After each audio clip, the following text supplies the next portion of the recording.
ক্ষীর পাটিসাপটা। প্রথমে 500 ml দুধে 50 গ্রাম milk powder আর একটু খেজুর গুড় দিয়ে একটা পাতলা ক্ষীর তৈরি করতে হবে। আর একটি পাত্রে একটা নারকেল আর 250 গ্রাম খেজুর পাটালি দিয়ে পুর তৈরি করে নিতে হবে।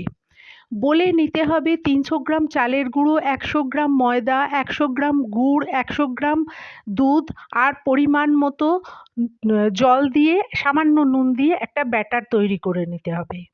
এবার প্যানেতে অয়েল ব্রাশ করে ওভাল শেপে 1 চামচ করে গোলা, 1 হাতা করে গোলা দিতে হবে। দিয়ে একদিকে দিতে হবে নারকোলের পুর সরু লম্বা করে। এবার পাট করে করে নিলেই পাটিসাপটা হয়ে যাবে।